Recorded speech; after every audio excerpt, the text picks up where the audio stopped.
সব শ্রেণীর মানুষের শ্রদ্ধা জানাতে বদরুদ্দিন উমরের মরদেহ কেন্দ্রীয় শহীদ মিনারে নেওয়া হয়েছে। সকাল 10টার দিকে শেষবারের মতো তাকে শ্রদ্ধা জানাতে সেখানে নিয়ে যাওয়া হয়। বিভিন্ন সামাজিক, সাংস্কৃতিক ও রাজনৈতিক দলের পক্ষ থেকে শ্রদ্ধা নিবেদন করছেন। জোহরের নামাজের পর ঢাকা বিশ্ববিদ্যালয় কেন্দ্রীয় মসজিদে মরহুমের জানাজা হবে। এরপর জুরাইন কবরস্থানে দাফন করা হবে তাকে।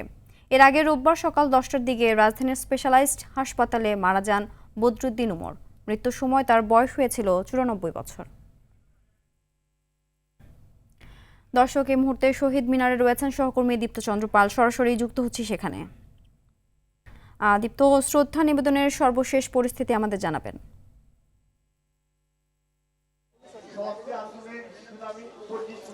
সিনথিয়া, যেমনটি বলছিলেন, সর্বসাধারণের শ্রদ্ধায় নিবেদিত হলো যে লেখক, প্রাবন্ধিক এবং রাজনীতিবিদ বদরুদ্দিন ওমর। আমরা রয়েছি শহীদ মিনারে। সকাল 10টায় থেকে কিন্তু আমরা দেখছি যে এখানে বিভিন্ন রাজনৈতিক নেতৃবৃন্দ বা তার শুভাকাঙ্ক্ষীরা, বিভিন্ন সাংস্কৃতিক নেতৃবৃন্দ সহ সর্বস্তরের মানুষ কিন্তু তাকে শ্রদ্ধা নিবেদন করেছেন। আমরা সকাল 10টা থেকেই এখানে মানুষের ঢল নামে আমরা দেখেছি যে তার মরদেহ কিন্তু 10টার পরে কিছু পরেই এখানে নিয়ে আসা হয় এবং তাকে শ্রদ্ধা জানাতে ঢল নামে রাজনৈতিক, সামাজিক, পেশাজীবী সহ সাংস্কৃতিক সহ নানা শ্রেণী পেশার মানুষ শেষবারের মতো ফুল দিয়ে শ্রদ্ধা জানান জাতির এই বীর সন্তানকে। স্মৃতিচারণে তার সহকর্মীরা বলেন, বদরুদ্দিন ওমর কখনোই আপোষ করেনি, প্রকাশ্যে কখনোই আপোষ করেনি।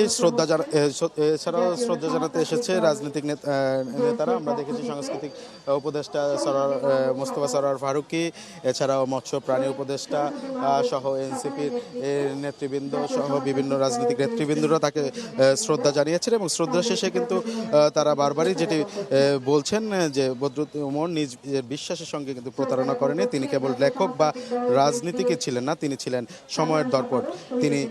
তিনি দেশের শক্তি, দুর্বলতাও প্রতিফলিত হয়েছে এবং এমনটি কিন্তু বিভিন্ন রাজনৈতিক কর্মীরা জানিয়েছেন এবং অন্তর্বর্তী সরকারের পক্ষ থেকেও কিন্তু শ্রদ্ধা জানানো হয়েছে। একটু যদি বলি, এর আগে কিন্তু রোববার সকাল 10টা 5 মিনিটে কিন্তু তিনি শেষ নিঃশ্বাস ত্যাগ করে এবং মৃত্যুর সময় তার বয়স হয়েছিল 94 বছর। রাজধানীর একটি বেসরকারি হাসপাতালে কিন্তু তার মৃত্যু হয় এবং বাদ জোহর ঢাকা বিশ্ববিদ্যালয় কেন্দ্রীয় জামে মসজিদে তার জানাজা অনুষ্ঠিত হবে এবং তারপরে আসলে জানাজা অনুষ্ঠিত হওয়ার পরে জুরাইনের কবরস্থানে তার মরদেহটি দাফন করা হবে। তো সিনথিয়া, এই ছিল আমার কাছে সর্বশেষ তথ্য। সিনথিয়া, ধন্যবাদ।